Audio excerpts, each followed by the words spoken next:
Yo, what is up, guys? It's your boy Mike. You already know what is up and what is good.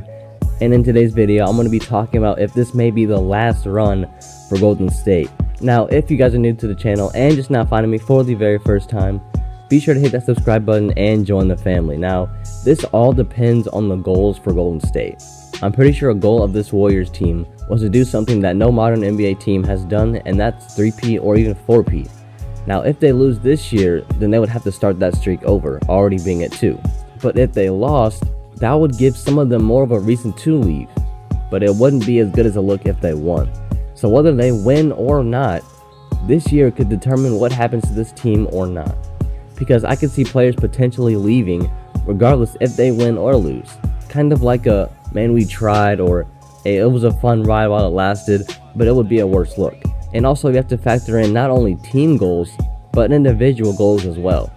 One of the biggest knocks on Kevin Durant was that he joined something already built, something already in process, and most definitely didn't need him. So the narrative of today is, can he go somewhere else and do what he's doing in Golden State? Win.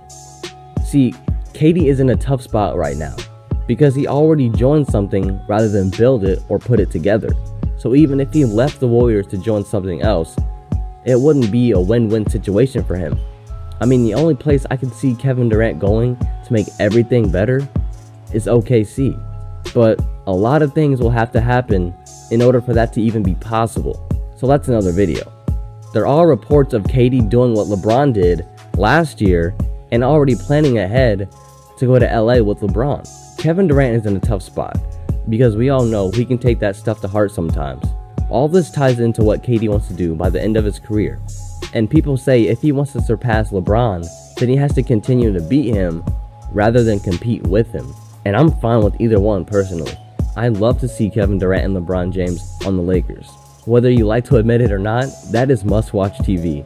But LeBron James has lost to Kevin Durant twice and beat KD once. Obviously because of Kevin Durant joining the Warriors. So if Kevin Durant goes to LA with LeBron after this year, he would always have that up factor in that category, having beaten him more times than LeBron beat him. But they would still be tied in number of titles at 3 apiece. Now let's talk Klay and Draymond. I feel their situations are similar, not only contractually, but what would happen if they win or lose. Because if the Warriors 3-peat this year, these guys can say, alright, we did it, we 3-peated. Then from there on out, if they leave, they can always look back and say, I was a part of that, we did that. Sort of like a closure type thing where at least they can end on good terms. People are speculating that Klay Thompson will go to LA because of the relationship he has with his dad. His dad works for the Lakers, he played for the Lakers, so I wouldn't mind seeing that either. And it wouldn't be the first time we've seen a so-called enemy join LeBron or their rivals. You got KD back when he left OKC to join the Warriors, Ray Allen back when he left Boston to join the Big Three in Miami, and even this year with Lance Stephenson leaving the Pacers to go to the Lakers, and JaVale McGee leaving the Warriors to go to the Lakers to join LeBron. So would it be a bad look if Klay went to the Lakers? Maybe to some people, but not to me. And I'm not even sure where Draymond could or would go. And I think Steph would be the one player to stay, and maybe even Cousins too. It just all depends which ones depart, if they do, and what they want to do individually. Because there's a mental fatigue factor that comes into all this as well. It gets repetitive to some players, they lose that fun aspect to it. Once they win once, they aren't as hungry for it afterwards as they were before they ever won it all. And that takes true love for the game to have that drive to win it all, even after you do it. Kind of like those people that spend so much time in their life to get rich, and once they get rich, it's like, now what? Same thing for basketball in the NBA. You put in all this work and all this time in the gym to hopefully be great and win a championship. And once you do it, it's like, what do I do now? To some players, it feels like you have nothing left to strive for because you've done what you've always wanted to do. That's why I said, it just takes a true love and passion for the game to wake up every day and want to better yourself at the game of basketball. For your team, for your franchise, and for yourself, and say, let's do that again. Let's go out there and win another championship back to back. Let's go win again. And sometimes, guys, as much as you love some people, you get tired of being around some of them for too long. And that's actually one of the things that broke up the Big Three in Miami. But also the main thing was they just got old and couldn't compete anymore.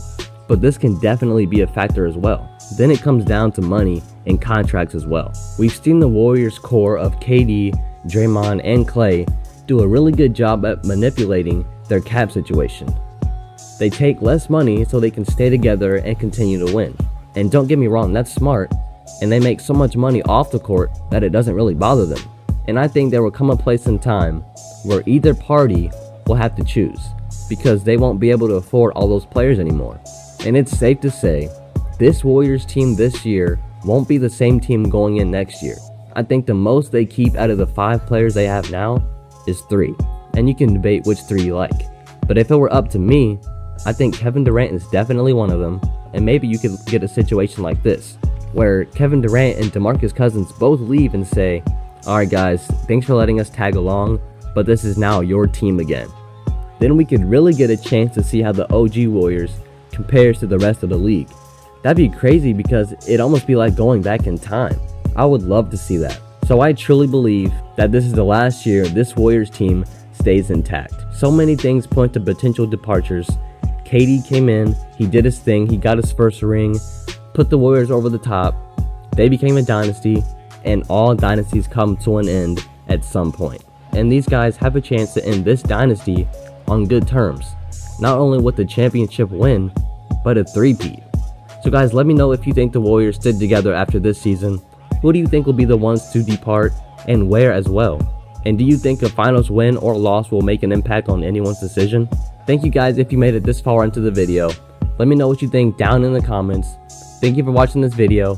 I hope you have a great day. It's been your boy Mike, and you can let that beat drop.